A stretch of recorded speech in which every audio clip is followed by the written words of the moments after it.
Okay, my name is Nation Serem, and I'm very glad for this milestone that we have come today. I want to say that Eldoret City is that we needed it like yesterday, because we have had to now have a catalyst to economy in this area, because once it becomes a city the way it has become, we are going to have to be seen internationally.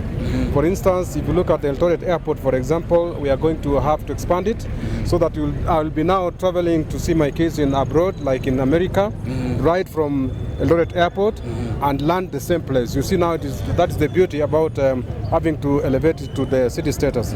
Another thing is that even the agencies, they're going to really reap it big, because it is going to be attracting a lot of investors, so that we are going to have even to the next level that you're going to head is that we are going to be now a metropolis, whereby we are going to invite other people from other countries to live here and also to invest.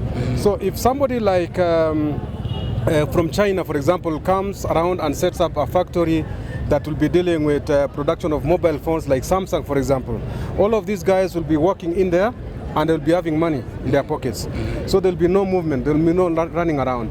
So another thing is that if you have a piece of land, assuming that you have a very small piece of land and that you are unable even to build, so virtually we are going to say that the prices and the value of that piece of land will rise so high that you can get organized by even disposing it and getting to other places where you can multiply and double your income and double your value.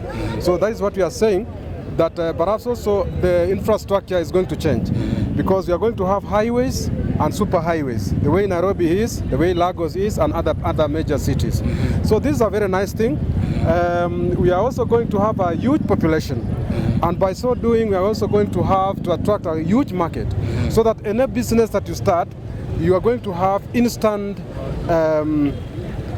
market for that particular that you are selling. If it is hotel industry, if it is the sana, the thing that the art industry, you're going to have to deal with a very huge number of people, which is translating to a huge economy per se.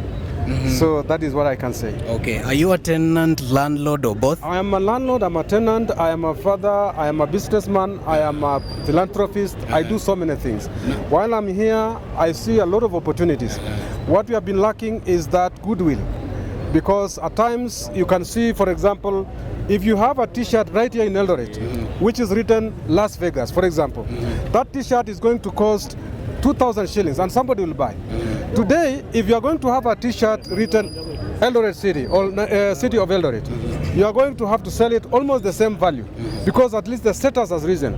So anything that comes from Eldoret now is not a cheap thing. Even having to pronounce anywhere, go to Zambia, go to anywhere and say I come from Eldoret, the whole world knows that you are coming from a city, and a city is an organized place. So this is a place to be. If you are moving to Bungoma, you are coming from Nairobi, you are stopped here in the highway, don't go home. Just reside here, look for a job, relax. This is the place to be.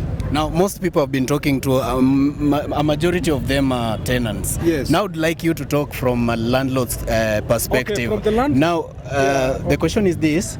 A lot of people, the common mwananchi, Wanjiku, is lamenting, or rather they are afraid that rents will be hiked. Okay. You as a landlord, are you going to hike rent? I want to tell you this. The Englishman said, when the going gets tough, the tough gets going. There is nothing that is really going to change.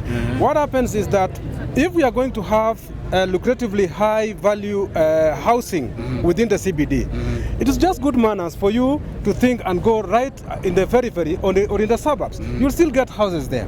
So what we are going to do is that we are going to be expanding, because if I had a house in Elgon View worth 50,000 and I find that I'm unable to raise the rent for that house, the best thing to do is just good manners for me to go to Kapseret and get a better house of an equivalent with a lower value. So it's just a matter of mannerism here. It's just a matter of kujipanga.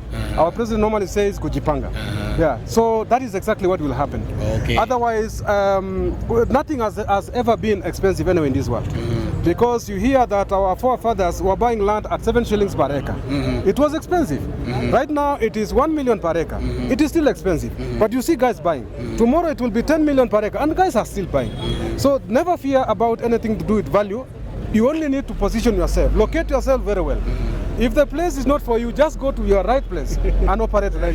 Thank you so much. Thank you so much. Now, because of rain, I think we are out.